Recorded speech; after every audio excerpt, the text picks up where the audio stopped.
Buddy, Joe Wilson here. I am joined with me by one of my favorite Utahns, literally ever, none other than Chris Mace. All right, you know a lot of Utahns. I do know a lot of Utahns. So that actually means I'm saying a lot. You're a pretty big deal. I mean, I just did that video about Form Free, and I'm kind of a big deal. Well, you're a really big deal now. Let's actually start off with that video. So you did tell everyone what you did. You did an interesting video to promote coming here where we are in Las Vegas for the ICE Technology Conference, EXP 23 in Las Vegas at the Wynn. Yep. And you wanted to do something to get more people to know you're here. Yep. So what'd you do? Our name is obviously not as big as Form Free. So I did not know Brent Chandler until this conference. We've become best buds. But at 11 o'clock at night, I messaged him after seeing his video that he did that had like a vanilla ice thing. And I said, hey, can we do a little spin off, a little cheesy, jump off of that? And he said, go for it. And 1:40 in the morning, I'm messaging Chris Giles and saying like, hey, bring your camera gear. Let's go. I storyboarded it all that night. And next day we recorded it. And I don't think Giles thought it was going to be very good at first. He was kind of like, this is going to be dumb. But it worked. I mean, we've had people just randomly come up to me. I just told you about Susan, who came up and just was like, I had to meet you, so it worked. And Brent was sharing it with a lot of people. We're going to do some more spin-offs of it. It's gonna be great. I feel like the two of you have that creative genius and some really great singing skills, music skills. I mean, I'll drop a link below if you haven't seen the video yet. We'll put it in the comments. Okay. It's really good. When you watch it, pay attention to whenever I curse and it blacks out. Did you see what it says? I did see that. It says Erla on it. Oh, I didn't know if it said. I didn't see what it said. Erla. You do have a little potty mouth. Yes, I do. That's okay, but you're also a girl dad. I am a girl dad. So I was actually wearing this girl dad shirt, a different one in that video, and my plan was to wear a girl dad shirt every day this trip because my wife has gotten me a different girl dad shirt every Father's Day, but two of them got ruined in the laundry. Now, how old's your daughter? She's just turned two. Just turned two. Yeah, okay.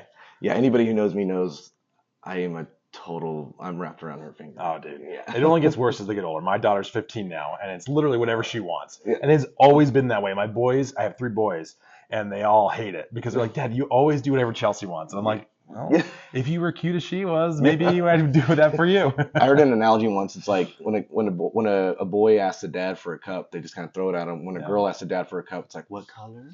What would you like in it? What would you like to drink? Yeah, that's exactly how it is. Yeah, totally. Well, we're not here to talk about parenting. Parenting's a great thing. We can do that maybe later. We'll do a different podcast about this. Yeah. But Chris, Mace Innovations has done just a phenomenal amount of different work to helping specifically Encompass users, but really any other platform, like any mortgage company can use your technologies.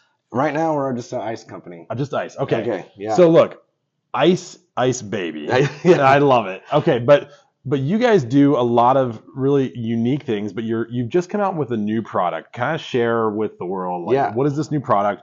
How does it help? What are we doing? And why should they use it? Yeah. So I started a mortgage company in 2017 called Momentum Loans out of Utah. And my goal with starting that, I always thought I wanted to get back in mortgage. Man, my voice is so bad from last night. I'm sorry. But my goal was to start a mortgage company, and I wanted my back office operations to be so lean that I could lower my pricing and still have the same kind of margins as my competitors. And so I wanted our rates to be the lowest. A novel concept back then. Yeah, right. I think most lenders were like, let's just find ways to go as much as we can. Exactly. Yeah. So I kind of set up Encompass the way I would like to have my workflow be. And so just some of the results, because it's kind of hard to explain, which in business is bad if it's too hard to explain your product. But basically, it's a dynamic set of rules that are running real time in your face, showing you anything that might be a checklist item versus, okay, so in the last 20 years, every loan we've done in Encompass, or I don't know if it's been 20 years, we have a max cash to close condition, right? We have a seller credits condition, or we have these conditions. Right. That is absolutely crazy. That's absolutely crazy. I didn't say, but Erla. Yeah, that's Erla. But it's become normal, right? And so you're like, why don't we, Encompass can do these business rules that are complex. Why don't we use those? So you can utilize those things, but if you have a complex milestone completion rule or these things, they happen one at a time. And they're annoying. And so people are just like, this isn't effective, right? So you see one thing, like, oh, your cash to close is too high. Then they go fix it and they go to do something else. It fixes it. So what this does is in real time, it's basically showing them all the things they need to address on a loan. So a doc drawer that doesn't use our process maybe, goes to draw docs. It might take them an hour, Mm-hmm. right? They're checking 50 things, all these conditions, clearing these conditions, whatever. After workflow, they pick it up and it'll tell them if any of those things are wrong, and they just go straight to do your final VOE and draw docs. And so last year, my previous company, they had just a few tolerance cures the whole year. Wow. And a lot of people are budgeting 6 figures. I was just going to ask, like, what is an average company budget for tolerance cures? I think they usually do like a 5 basis points or 10 bips. Yeah. Think about in today's market with how slim margins are, where the average lender today is losing money on every loan. That's insane. Yeah. I mean, like, just think about that for a moment. Like, and that's part of the reason, right? So we had this really cool story that happened a couple weeks ago. This lender's going to know who they are, but the very first loan that they used it for a disclosure workflow. The very first loan that they did live, it caught a $54 under disclosure. So they were like, just paid for itself. Sweet. That's awesome. I was so happy writing that email. I was like, yeah. No, but I mean, think about it. So like when you're looking at, closing these loans and, going through all those different exceptions, all the different cures that you have and balancing the HUD, like all those things, right? It's the way you described it. It almost sounds like it's death by 1,000 cuts. Yes. Right. Absolutely. And then there's so many opportunities for error. And what happens is if you're checking something every file, but 95% of the time it's okay. Yeah. And it's just that 5%, you become a little complacent, and it's human nature. You're going to have human error. And I had one person who was like, well, with this tool, how do I know who to fire? I was like, wait. I was like, what? She goes, well, who's clearing these conditions? How do I know who's clearing these conditions inaccurately? And I was like, you're not getting it. They can't, because there's no longer that condition to have a human error. It's just telling you. Yeah. She was like, okay. And also, like, I'm hoping that word fire is also, we talked a little bit about this. Like, I'm hoping that we can get as many people to utilize this tool. Trust me, I'm a for-profit company. I can't sound altruistic, but I'm hoping we can get as many people utilizing this tool in the next 2 years so that they can get their volumes back where they were and never hire another person. Because we can get rid of this cyclical nature of hire and fire. Well, and there's a reason for that cyclical nature, right? It's that, like, this is a boom and bust industry. Right. And, and for those that are thinking that the mortgage industry is going to the tank, it's not. We're going to come right back up. Right. And it's just, this is a classic cycle that, for those of us who've been in the business for long enough, we've seen 3, 4, 5 of these. But what's so funny is whenever times are tough, everybody in the mortgage industry says it's cyclical. Yeah. When times are great, they're just, it's going to be like this forever, right? And that's the problem. Is they're like, okay, they think it's going to go on forever, and it's not. And so what they do is they hire and they staff up for an eternal growth trajectory. Right. When in fact, if they could utilize some technology that would help them stay lean, be quicker on these closings, and reduce their chance cures, for tolerance cures, for any kind of liability. Yeah. That is the way that, like, smart companies going forward from today into the future will do their business. Now, we were talking about this earlier. So guys, if you've ever done a video like this, you know that you have to have a pre-conversation. You don't want to, like, come into these well, I knocked on the door quite early, which is perfect. It was great. It was great because I was just waiting. I'm always just waiting on you. Oh, okay. Oh. Just kidding. No, that's not true. Waiting on a woman? Always waiting on a Mace. No, but one thing that we were talking about earlier, though, was, and now I've totally just lost it because you just threw me off my rocker here. No. Oh, shoot, dude. What were we just talking about? We talked about a lot whenever we got here. We were talking about the conference, the vendors. Speaking of the conference, though. Well, yeah, let's change the topic. It's I feel like I'm in high school and I want the girls to show up. Like, it's been a vendor sausage fest here. No, it really, so we have the black badges if you're a vendor, and they're blue if you're a customer. Mm-hmm. And it's been I think there's a lot of people I've talked to that usually, you do the pre-conference. Hey, you going to the conference? Love to check out. People are like, not this year. There's a lot of that happening. So, there's a lot of lenders who are looking at, is this worth the expense to come? Right. And that's not an ICE thing. That's every event. So I've been to quite a few over the past couple of months, and it's the same thing at every single one of them. And there's a reason for that, right? I mean, again, our cost to when you just laid someone off and someone says, "Can I go to a conference in Vegas for $3,000?" Yeah, it's kind of rough. Probably not. Yeah. But there's still a lot that can happen at these conferences, and I encourage more people to come to them, make those connections. There are people that have met you here that would not have met you otherwise, right? That now you're going to save that company time and thousands of dollars every single month. Well, I think each conference, people need to have realistic expectations. Be like, what are those 2 or 3 major nuggets that made it worth for you? Like, I've had my conference has paid for itself. Yeah, totally. But I mean, if you look at it and be like, why didn't I make 35 connections and then 18,000 leads and all this? It's like, I've got 3 good ones. Yep. That's how it goes, right? And in this space, and this is kind of more now geared towards vendors.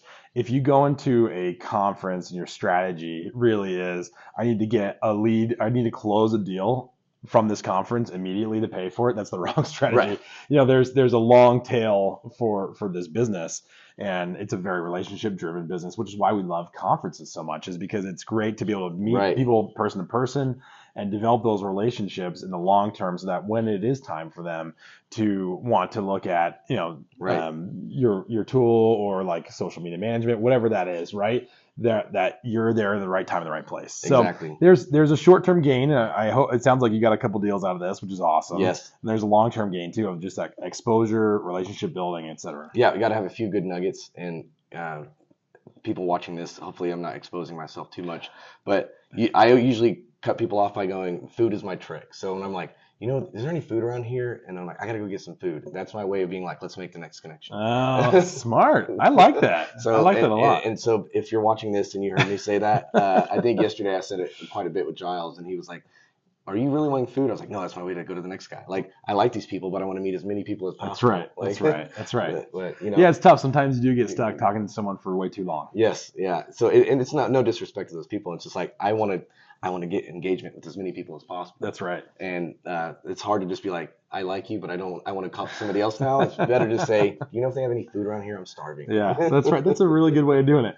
It's like, like back to high school and pre our time in high school, like having dance cards, right? Well, and like, who's going to sign? This is before we went to high school, right? There was that in like the 60s, right? Didn't they have like dance cards and like you'd fill it out? You've not heard about this? Have you ever seen like Back to the Future or any movie that is based in like pre 1980? It was.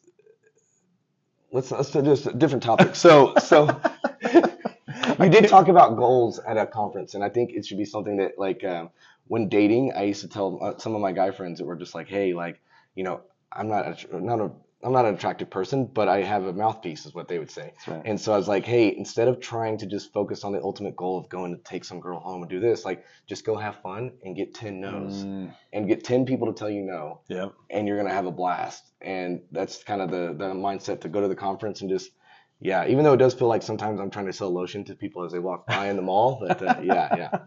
You guys have a kiosk this year. Yeah, this year, downsized from last year. Downsized, that's okay. You know what? We're all cutting costs. We didn't have the villa. We didn't have a villa. No. Did you see my post about Jonathan Core? I interviewed him on MadMortgage.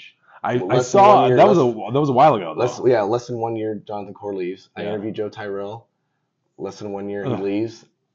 I don't think I want to interview the CEO of ICE anymore. Well, and is it you or is it them? I don't know. Or is it me? I don't know. We'll see. So Chris, what is the name of the product? Workflow. Okay. And what's your elevator pitch for this? Because we talked a lot about what it does, but give the people what they want. I want them to save money and be 300 to 400% more effective and no longer have tolerance cures and stop firing people. Do that with our tool that is basically dynamic data validation that's run in real time to ensure that you're always going to disclose accurately and in a fashion that's not going to let you lose money, have tolerance cures, and you're going to do all that 300, 400% faster. And I know that sounds crazy, which is why we do, look at my stamp, which is why we're doing everybody gets a 60-day free trial. And then after that, we will go month to month. Dude. So we're putting our money where our mouth is. There's very few technologies that are willing to put their money where their mouth is. And this is the real deal. What's the downside to even trying it out? You're gonna get hooked. I mean, I'm a drug dealer of mortgage software. I'm gonna give your first doses free. That's a great way to put it. I think we should end on that. Yeah. Chris Mace, the drug dealer. No, if you got to this point in the video, 14 minutes. 14 minutes in, I'm very impressed. Shoot me a message and say "girl dad," and I'll send you $20 Amazon card. Because I'll match that. Oh, it's going to be $40 $40 Amazon card and free 60-day trial of your software. I'm going to get 90 now. No. Thank you very much for having me. That's great. Chris, always a pleasure to see you, my guy. And for those that want to get a hold of you, how would they do that? MaceInnovations.com, sales@MaceInnovations.com. Yeah, it's 2023. It's pretty easy. Yeah, it's pretty easy. Yeah. Just, I mean, if you're looking at this on LinkedIn, I'm gonna tag you in it. Okay. So just click on his link and DM him. All right. There you go. All right.